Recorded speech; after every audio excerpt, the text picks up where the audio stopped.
पढ़ेंगे हम लोग colligative properties of solution of an electrolyte. ये कोलिगेटिव प्रॉपर्टीज ऑफ सॉल्यूशन जो हमारा डिपेंड करेगा किसके लिए बोल रहा है, ऑफ एन इलेक्ट्रोलाइट के लिए बोल रहा है। तो कोलिगेटिव प्रॉपर्टीज के बारे में पहले भी हम लोग पढ़े हैं कि कोलिगेटिव प्रॉपर्टीज बोलता है कि नंबर ऑफ सॉल्यूट पार्टिकल पर डिपेंड करता है, ना कि उसका साइज और केमिकल बिहेवियर में। तो हम लोग इसमें लिख सकते हैं कि the colligative properties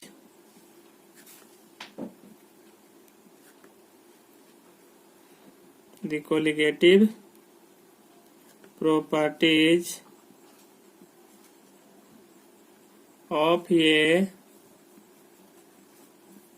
solution depend upon the number of solute particles present in the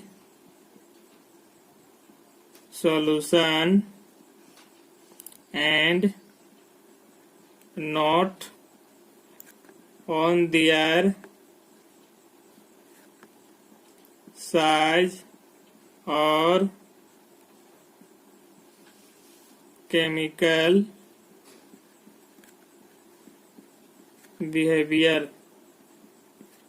तो इसमें बोला है कि the colligative properties of a solution depend upon the number of solute particles, कि जो हमारा कोलिगेटिव प्रॉपर्टी ऑफ सॉल्यूशन जो है वो डिपेंड करेगा number of solute particles present in the solution, कि जितना किसी सॉल्यूशन में जितना हमारा नंबर ऑफ सॉल्यूट पार्टिकल है जितना प्रेजेंट है उस पर डिपेंड करेगा।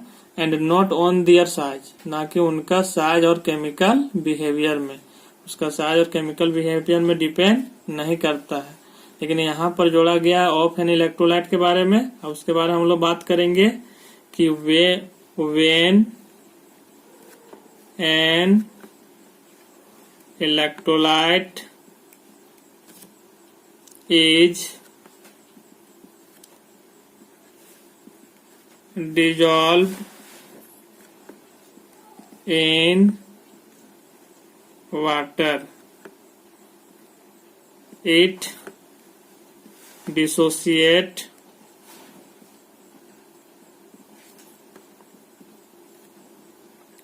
into ions। तो ये बोला है कि when an electrolyte is dissolved in water, कि जब हम कोई इलेक्ट्रोलाइट को वाटर में डिजोल्व करते हैं तो इसमें क्या होता है, it dissociate into ions, कि ये टूट जाता है किसमें, आयंस में टूट जाता है। किसमें टूट जाता है, आयंस में। तो इसमें आगे देखेंगे हम लोग इसका। इसमें बोला कि when an electrolyte is dissolved in water it dissociate into ions, जब ये आयन में क्या होता है, टूट जाता है जब हम लोग इसमें डिजोल्व करते हैं वाटर में। जैसे हम लोग देखते हैं इसमें कि यदि हम लोग क्या लिए हैं NaCl, और इसको जो हम लोग डिजोल्व कर रहे हैं किसके प्रेजेंस में, वाटर में डिजोल्व करेंगे तो ये टूट जाएगा हमारा Na+ और क्या हो जाएगा Cl-। तो यहाँ से हम लोग देखें कि ये हमारा 1 मॉलिक्यूल है, NaCl कितना हमारा है 1 मॉलिक्यूल है, और ये जो आयन मिला हमारा कितना मिला 2 आयंस मिला। इस तरह से टूट के हमारा क्या हुआ, नंबर ऑफ आयंस हमारा क्या हो गया, इसमें बढ़ गया। क्या हुआ, बढ़ गया। यदि दूसरा हम लोग देखते हैं CaCl2 के लिए हम लोग यदि बात करते हैं इसमें, तो यदि हम लोग बात करेंगे कि वाटर के प्रेजेंस में यदि हम लोग करते हैं तो इसमें होता है Ca++ और 2Cl- आयन। तो आयन की संख्या इसमें कितना, 1 और 2 कितना हो गया, इसमें 3 हो गया। उसी तरह से यदि हम लोग दूसरा बात करते हैं Na2SO4, तो इसको यदि हम लोग तोड़ेंगे तो किसके प्रेजेंस में हम लोग तोड़ रहे हैं, वाटर के प्रेजेंस में। तो इसमें क्या हो जाएगा 2Na+ क्या हो जाएगा आपका SO4 तो इसमें भी हमारा आयन की संख्या कितना हो गया कि 2 आयन हमारा सोडियम और 1 सल्फेट आयन हो गया। इस तरह से तो हमारा क्या होता है, जब इलेक्ट्रोलाइट को हम लोग तोड़ते हैं तो नंबर ऑफ आयन्स हमारा क्या होता है, बढ़ जाता है। क्या होता है, इसमें बढ़ जाता है। तो हम लोग नीचे लिखेंगे कि as a result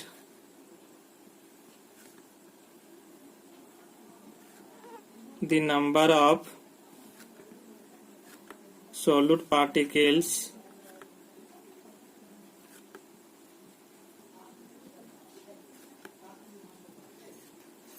in the solution increases. Therefore, the value of each colligative property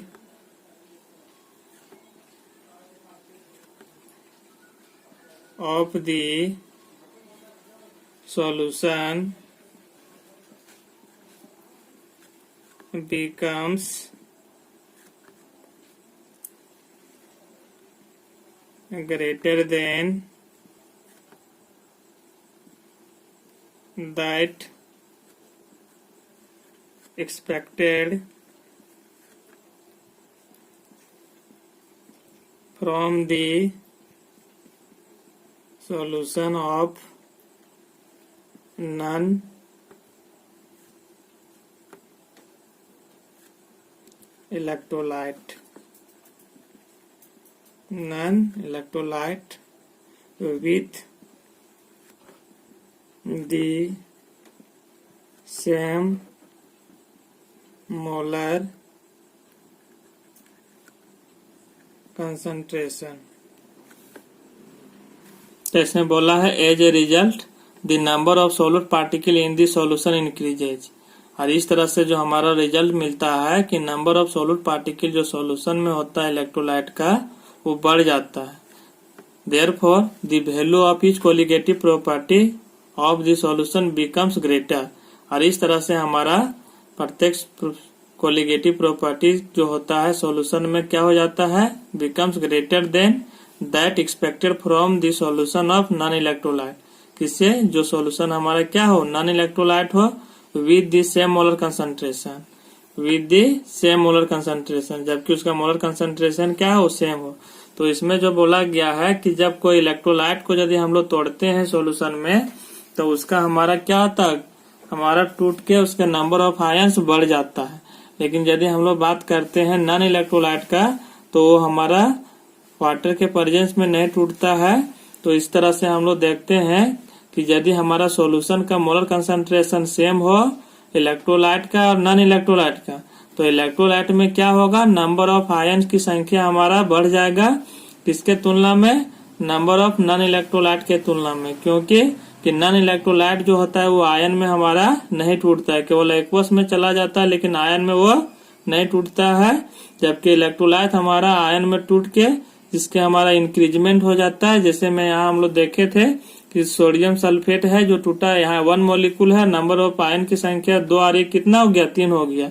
इसलिए इसमें नंबर ऑफ आयंस क्या होता है, बढ़ जाता है। लेकिन हमारा नॉन इलेक्ट्रोलाइट का नहीं बढ़ता है, इसी के कारण से उसका कम होता है।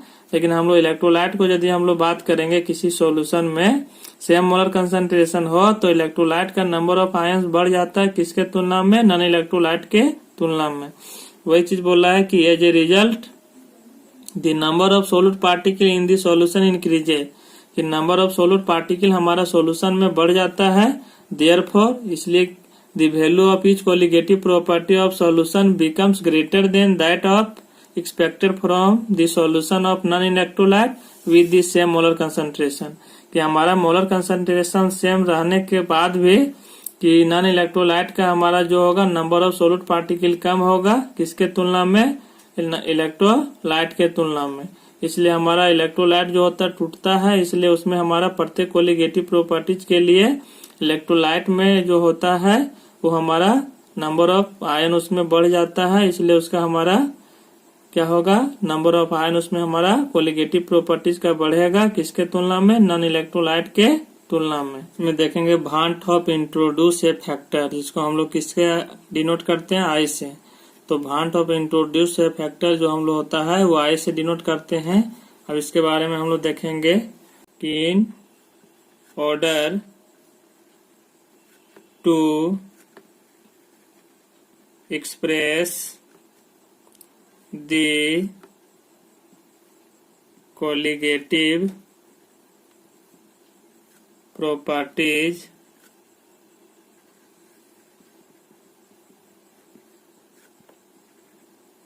of a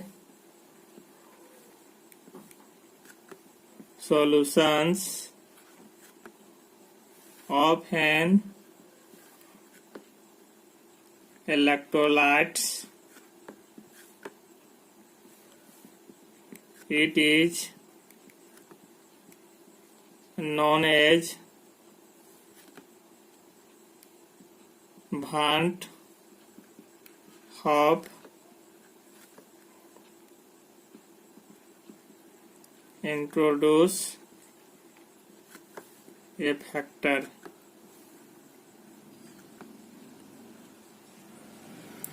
Van't Hoff introduce a factor and it is defined by the expression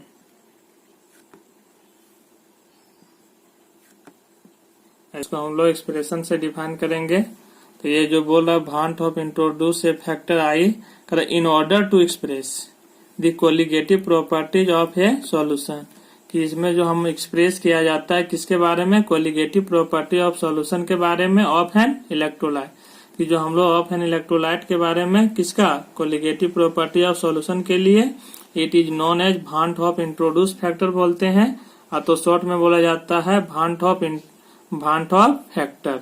क्या बोलते हैं, वांट ऑफ फैक्टर, तो want Hoff introduce a factor and it is defined by the expression, और इसको हम लोग क्या करते हैं, एक्सप्रेशन से डिफाइन करते हैं।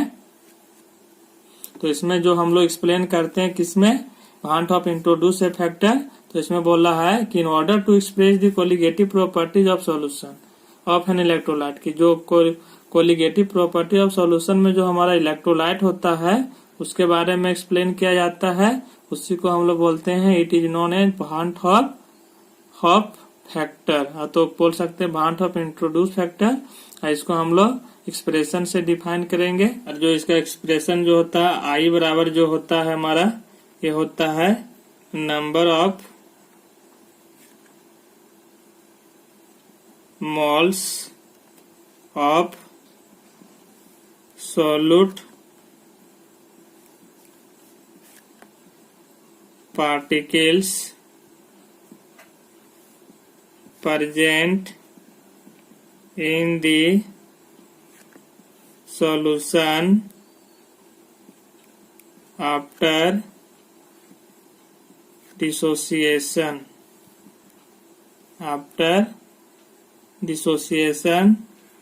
divided by number of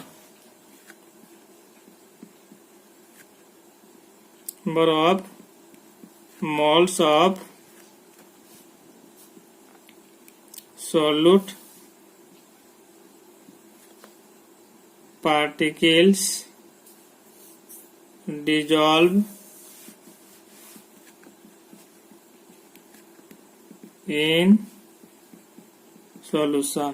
तो इसमें जो एक्सप्रेशन होता है कि आई बराबर जो हमारा होता है इसमें कि number of moles of solute particles present in the solution after dissociation, कि जब हमारा टूटने के बाद जो होता है नंबर ऑफ सोल्यूट पार्टिकल, उसको हम लोग डिवाइड करते हैं किससे, number of moles of solute particle dissolve in solution, कि कितना हम लोग नंबर ऑफ मोल्स ऑफ जो डिजोल्व करते हैं वो उसको हम लोग ये लिखते हैं, और ये जो होता है ये हमारा जो हमारा डिजोल्व करने के बाद जो टूटता है ये हो गया number of moles of solute particle present in the solution after dissociation by number of moles of solute particle dissolve in solution. इसके मतलब हुआ कि हम लोग डिजोल्व करने से जितना हमारा टूटने से जो मिलता है वो ऊपर रखते हैं, डिवाइडेड बाय जो हम लोग जितना हमारा नंबर ऑफ मोल्स लिया जाता है वो कहलाता है आई, और आई को बोलते हैं वांट ऑफ फैक्टर, तो बोला जाता है van't Hoff introduce a factor. तो ये हमारा क्या होता है कि आई टाइम्स हमारा क्या होता है, बढ़ जाता है, कि जब हम इलेक्ट्रोलाइट को यदि हम लोग तोड़ते हैं उसको डिजोल्व करते हैं सॉल्यूशन में, वाटर में डिजोल्व करेंगे एक्वस सॉल्यूशन में, तो नंबर ऑफ आयंस हमारा कितना बढ़ जाएगा, आई टाइम। तो इस तरह से हमारा प्रत्येक कोलिगेटिव पर जो बढ़ेगा वो कितना टाइम बढ़ेगा, आई टाइम्स बढ़ेगा। हम लिख सकते हैं कि 10 इस प्रकार से the number of solute particles in the solution increases I times and accordingly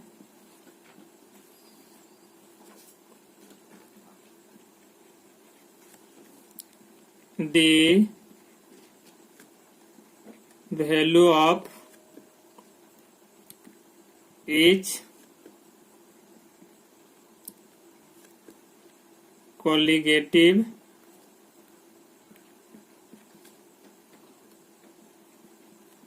properties of the solution will increase I times. कितना बढ़ जाता है, आई टाइम्स। तो इसमें जो बोला है आपका, बोल रहा है कि 10 इस प्रकार से the number of solute particle in the solution increases I times. तो जब हमारा इसमें टूटता है इलेक्ट्रोलाइट, तो सॉल्यूशन में जो हमारा नंबर ऑफ सोल्यूट पार्टिकल जो बढ़ जाता है वो कितना टाइम्स बढ़ता है, आई टाइम्स बढ़ता है। कितना टाइम्स बढ़ता है, ये आई टाइम्स बढ़ता है, क्योंकि यहाँ पर जो हुआ है कि आई बराबर जो है नंबर हुआ है, ये क्या बोल सकते हैं, number of moles of solute particles present in the solution after dissociation के बाद डिवाइडेड बाय क्या होता है, number of moles of solute particle present particle dissolve in solution. तो ये हमारा आई टाइम हो जाएगा। तो ये किसके बराबर हो जाएगा, क्रॉस मल्टीप्लाई ये हो जाएगा। इसलिए यहाँ बोला है कि प्रत्येक कोलिगेटिव प्रॉपर्टीज में जो हमारा इंक्रीज करेगा वो कितना times, I times, and accordingly the value of each colligative properties of the solution will increase I times. और इस तरह से हमारा प्रत्येक कोलिगेटिव प्रॉपर्टीज में जो हमारा बढ़ जाएगा वो कितना टाइम्स बढ़ेगा, i times. Number of solute particle कितना टाइम्स बढ़ जाता है, आई टाइम्स। किसमें, इलेक्ट्रोलाइट ऑफ सॉल्यूशन के लिए। तो देयरफॉर हम लोग बोल सकते हैं कि P nought A minus P A divided by P nought A बराबर हो जाएगा आपका i into X B. Equation क्या मान लेंगे हम लोग, 1 मान लेंगे, क्या कि यहाँ पर आई टाइम्स हमारा क्या होगा, बढ़ जाएगा। ये पहला प्रॉपर्टीज है कोलिगेटिव प्रॉपर्टीज का। दूसरा था जो हमारा एलिवेशन ऑफ बॉइलिंग पॉइंट का, तो ये हमारा था इसका एक्सप्रेशन। तो इसमें क्या हो जाएगा, आई इंटू क्या हो जाएगा हमारा, के बी इंटू क्या हो जाएगा आपका, मोलालिटी। क्या हो जाएगा आपका, मोलालिटी। इसको हम लोग क्या मान लेंगे, इक्वेशन 2। तो ये इस तरह से हमारा क्या होगा, इसमें भी आई टाइम्स हमारा बढ़ गया। और डिप्रेशन ऑफ फ्रीजिंग पॉइंट के लिए क्या होगा, इसमें भी हमारा क्या होगा, आई टाइम्स बढ़ जाएगा। तो क्या होगा, के एफ इंटू क्या हो जाएगा, मोलालिटी। इक्वेशन हमारा क्या था, ये 2 था। ये इक्वेशन हमारा क्या हो जाएगा, ये 3। उसी तरह हमारा ऑस्मोटिक प्रेशर के लिए पाई बराबर क्या हो जाएगा, i into C R T. Equation क्या हो जाएगा, 4 हो जाएगा। तो प्रत्येक कोलिगेटिव प्रॉपर्टीज में हमारा क्या बढ़ रहा है, आई टाइम्स बढ़ रहा है। इसमें क्या बढ़ रहा है, आई टाइम्स। यही हमारा बोलते हैं भांट ऑफ इंट्रोड्यूस फैक्टर। इसी को हम लोग क्या बोलते हैं, आई को भांट ऑफ इंट्रोड्यूस फैक्टर। तो ये आई टाइम्स कब बढ़ेगा, जब हमारा इलेक्ट्रोलाइट रहेगा और वो क्या टूटेगा, आयन में। लेकिन नॉन इलेक्ट्रोलाइट में ये हमारा नहीं होता। किसमें होता है, ये हमारा इलेक्ट्रोलाइट के लिए होता है। हम लोग नेक्स्ट वीडियो में पढ़ेंगे relationship between van't Hoff introduce factor i and degree of dissociation of solute. इसके बारे में, degree of dissociation of solute के बारे में। Thank you.